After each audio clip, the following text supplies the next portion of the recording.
Nesse bloco eu converso com Jaqueline Vitoriense, que é psicóloga. Jaqueline, quais são os ramos da psicologia?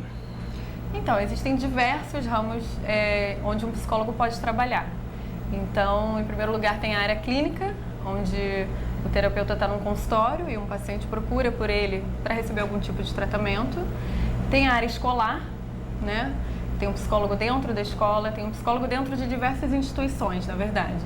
Então, no judiciário, nos hospitais, além das escolas, em empresas. E essa linha de ramos, quer dizer, de pensamento, de técnicas, isso tem diferença? Existem diversas linhas, eu não consigo quantificar, né, nomear cada uma delas, mas existem diversas. A primeira delas é a psicanálise, de onde as outras foram surgindo, né? Conforme o tempo foi passando, novos estudiosos e novos autores foram criando outras linhas. Então, por exemplo, eu sou gestalt terapeuta e terapeuta haitiana. São duas linhas diferentes, duas abordagens diferentes. E Freud, como é que fica nas duas? Freud é o psicanalista. É outro psicanalista. É um dos psicanalistas. Existem Lacan e Jung, existem outros psicanalistas. Mas a minha forma de trabalho não é a partir da análise freudiana. Tem algumas diferenças já, tem grandes distinções. Agora, quem procura mais um psicólogo, né? Tem diferença psicólogo para psicanalista ou não? Tem. O psicanalista escolheu essa abordagem, a psicanálise. O psicólogo pode ter escolhido, por exemplo, a TCC, por exemplo, linhas humanistas. Então, tem diferença. Quem é que procura mais um psicólogo? Que tipo de pessoas? Que tipo de pessoas, que tipo de problemas, se é mais homem, se no caso a tua experiência, você está trabalhando há quanto tempo já, né? São 5 anos. 5 anos. São mais homens, são mais mulheres, são mais jovens, são mais idosos? Quem tem mais tipo de problemas?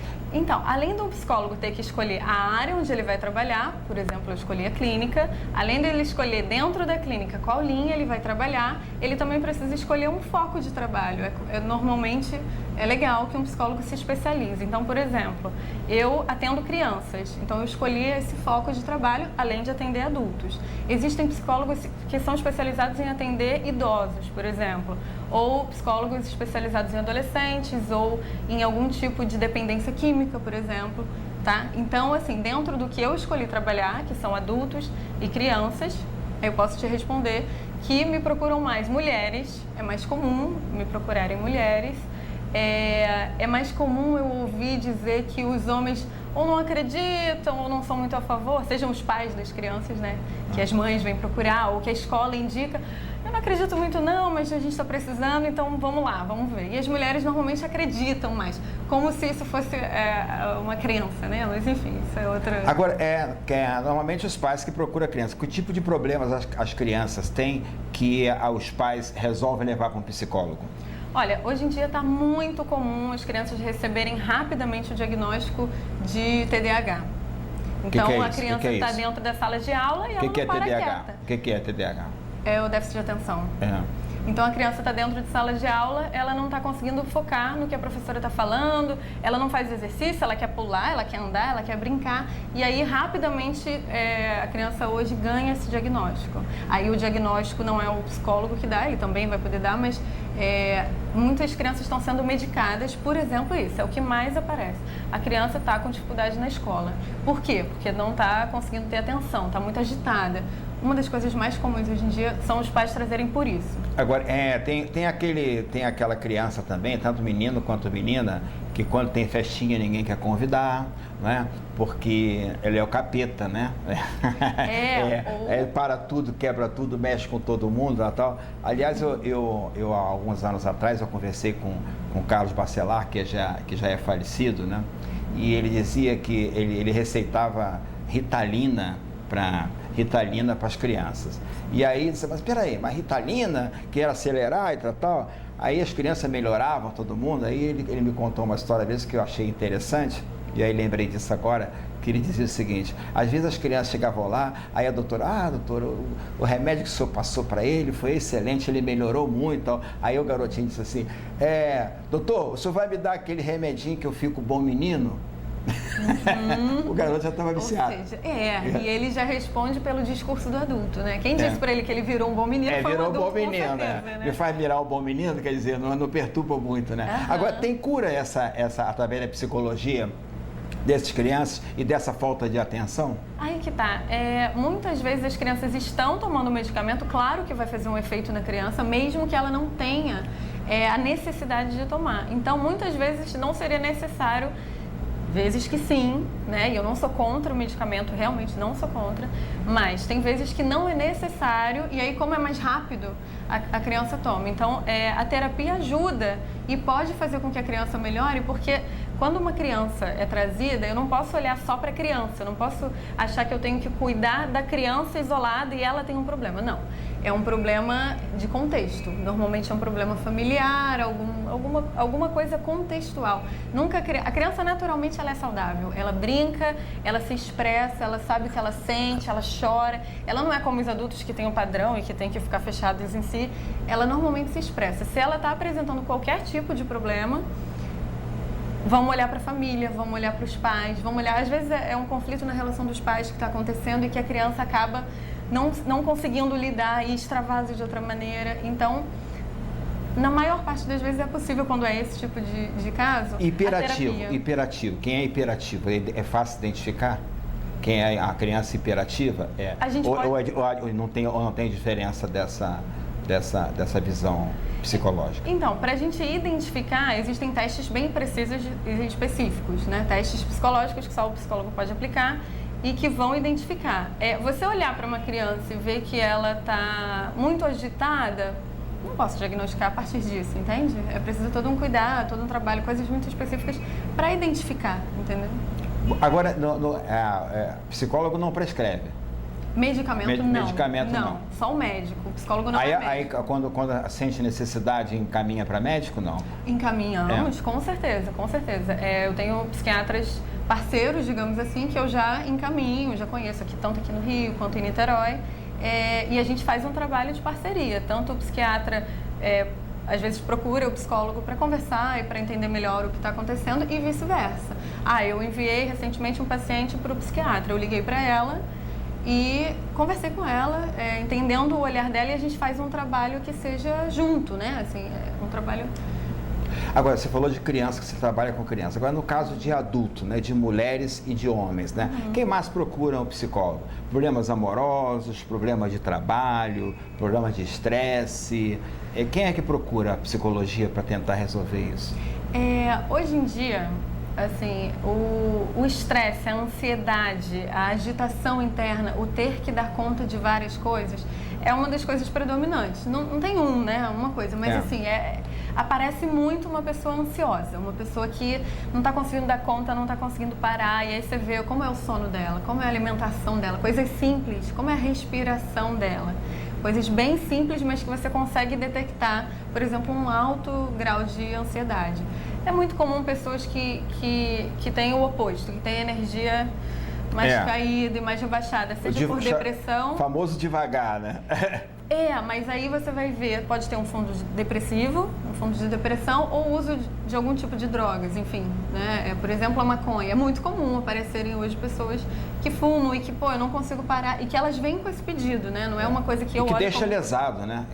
Deixa lesado, né? Isso, tem... Acomodado, né? Deixa lesado mesmo.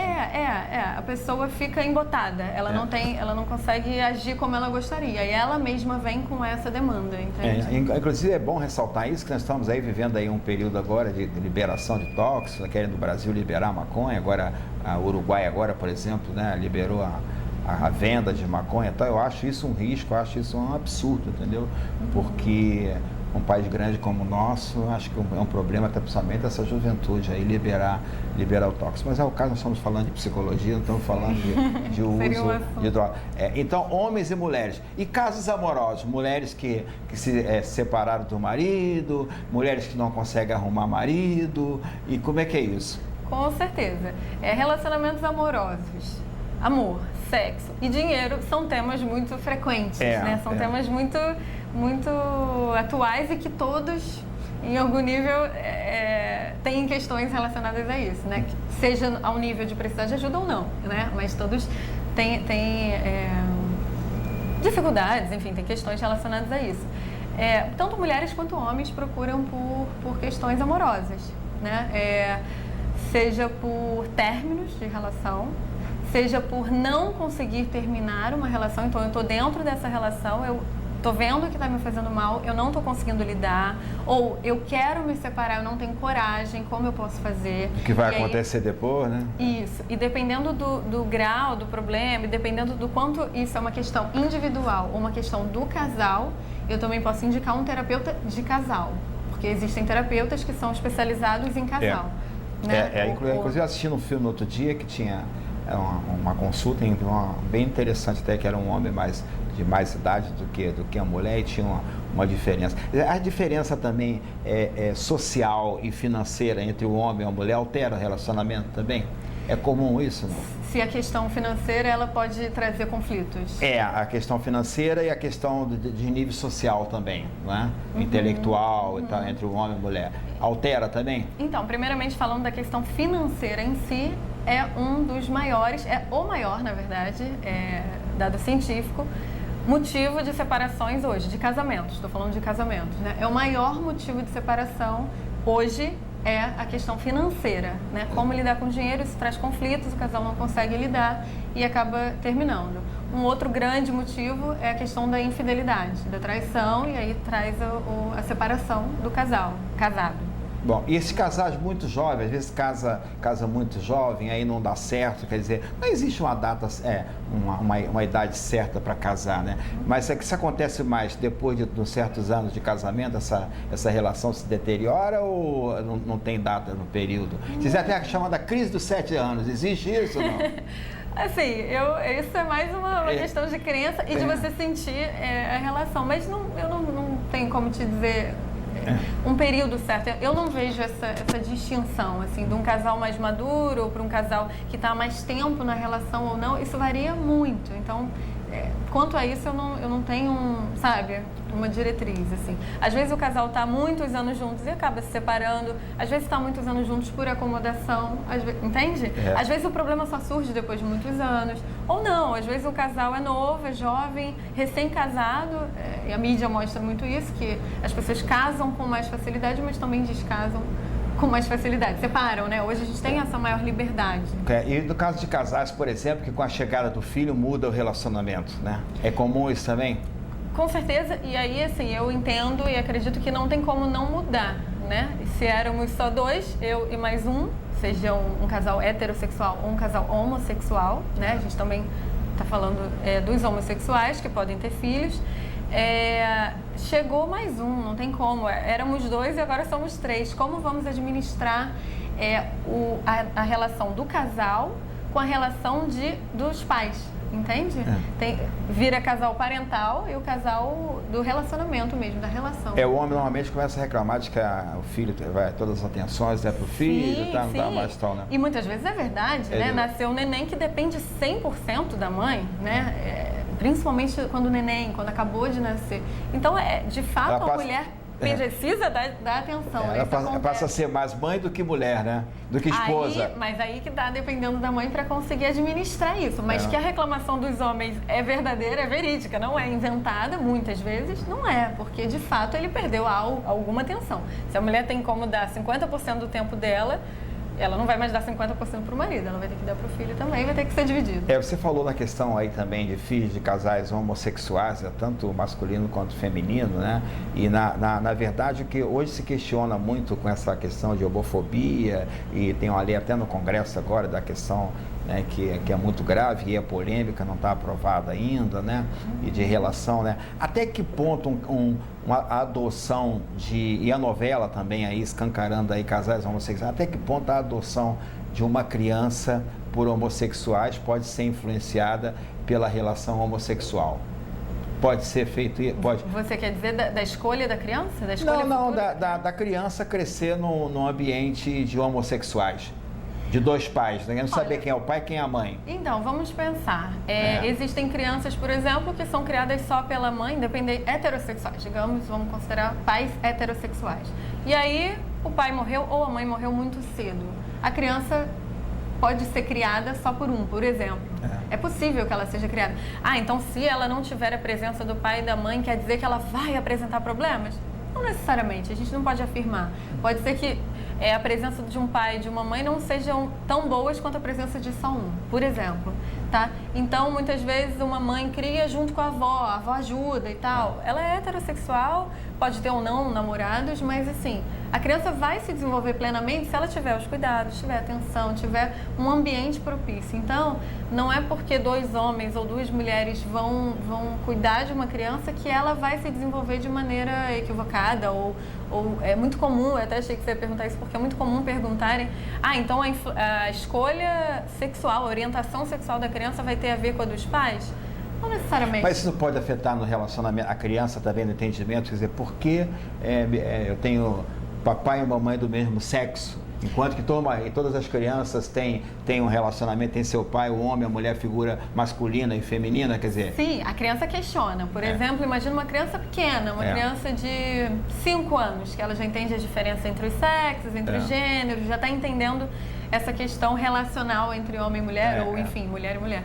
Ela vai questionar, mãe, o fulaninho, os meus amiguinhos, ela vai questionar, mas de acordo com a resposta da mãe ou com a resposta do professor ou de quem responder, ela rapidamente pode tomar isso como natural se você tem uma resposta natural. Agora, se você, pai, mãe, homossexual, dá uma resposta para o seu filho muito, assim, de uma maneira difícil, de uma maneira preconceituosa até, a criança vai receber isso. Mas se você naturaliza, ela rapidamente entende. E ela cresceu, né? Se ela cresceu, né? Porque pode ter sido adotada posteriormente. Porque isso também é bem recente, né? Essa questão de adoção por parte, a liberação por parte de juiz e tal, a não ser os que não fizeram através da justiça mesmo, né? De adoção, né? Não, a pergunta que eu fiz é que certamente quem está em casa, que na verdade aqui não são opiniões minhas, são perguntas do jornalista, né? Mas, por exemplo, tem a discriminação que hoje se fala da homofobia, da discriminação do homossexual. Imagina uma criança, a discriminação que sofre quando seus amiguinhos, quando na escola, identifica que os pais são homossexuais, né? Quer dizer, eu acho que essa questão não precisa ser trabalhada psicologicamente com a criança, não pode causar um problema psicológico para a criança. Então, mas vamos pensar, o preconceito mesmo, mas ele vem de quem? Ele vem da criança, do adolescente, do adulto, entende? Vem da sociedade. Sim, a criança aprende com os adultos o preconceito, entende? Então eu acho que é muito mais uma questão, a homofobia, como você está falando, não sei, eu nunca vi acontecer dentre criancinhas, entende? Talvez a criança repita o discurso dos pais, sim, de que, isso não é certo, você tinha que ter um pai e uma mãe. Uma criança pode dizer para outra e quem recebe pode...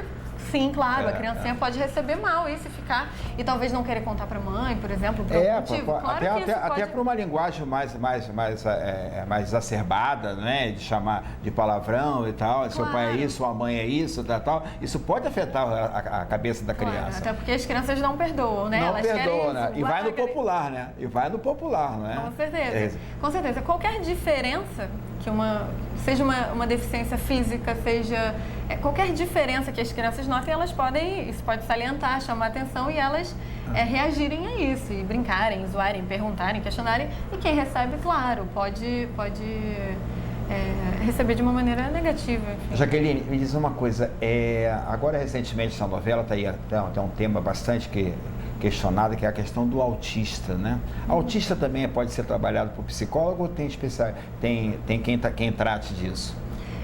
O autista, ele é bem legal, o ideal é que sim, ele tem um acompanhamento psicológico, né? Então, existem diferenças entre autistas, não é uma coisa só, existem vários tipos, né? Não vou entrar em detalhes, mas que é um assunto prolongado, e existem as escolas inclusivas, então elas recebem o autista, que pode ter o acompanhamento, por exemplo, de uma psicopedagoga também na escola, dentro da escola, entende? E o autista, ele com o tratamento psicológico ou psicopedagógico, ele vai tendo melhoras mesmo, vai apresentando evoluções, vai apresentando, né, na medida que ele recebe esse tratamento, ele vai apresentando melhoras significativas, né? Jaqueline, infelizmente nosso tempo acabou nesse bloco e você trabalha em clínicas, não é isso? Isso. Né? E quem quiser procurar, marcar uma consulta com você, como é que faz? Tem um telefone, tem um e-mail, como é que pode ser? Sim, você pode falar. Posso. O meu telefone para contato é 21 999 78 5593, é o meu celular, eu atendo a ligação. É melhor ligar para o meu celular do que eu dar um telefone fixo, então, repetindo, é 999 78 5593. E tem um e-mail também? Tem um e-mail também, é jacvic@gmail.com. Jaque Vitoriense, né? Jaque Vic, porque meu nome é Jaqueline Vitoriense. Já Vitoriense, bom. Exatamente. Eu pensei que fosse apelido Vitoriense, mas não. É o meu sobrenome mesmo. É de Victória mesmo, né? Bom, vamos ter outra oportunidade de você falar. Muito obrigado. Suas considerações finais e um recado para quem tem receio de procurar um psicólogo. Ah, eu não vou procurar psicólogo porque eu não sou maluco. Não tem isso? Sim, tem isso. Então, o que eu posso colocar... Eu não sou maluco. Ou psiquiatra ou psicólogo, eu não sou doido. Na verdade, o maluco que a gente chama seriam os doentes mentais. Então, tem psicólogos que são especializados nisso. Não é a minha especialidade. Então, com certeza, eu posso afirmar que eu não atendo só malucos. Ou não são só malucos que então, doido, procurar. por favor, não liga, hein? Me liga que eu indico... Caso eu não vá dar conta, eu indico um outro profissional. Tem pessoas que dizem o seguinte: psicólogo e psicanalista não dão alta porque perde o cliente. É verdade isso? Né? Puxa, mas aí a gente vai para um problema ético, né? Para um problema realmente ético. Não é verdade. Eu acho que paciente e psicólogo ou psicanalista podem decidir também juntos, né? De acordo com a forma como eu trabalho, também juntos. Eu acho que agora está no momento onde, ok, vai sozinho, né? O legal não é que a pessoa fique dependente da terapia, realmente, né? Não é legal que a pessoa dependa sempre do terapeuta. O que eu faço com o meu cliente é que ele vá construindo e caminhe com as próprias pernas, use os braços, use tudo que ele pode sozinho, não precisa das minhas, né? Então eu só ajudo ele na caminhada dele, entende? Jaque, até a próxima. Muito obrigada. Intervalo comercial, daqui a pouco a gente volta.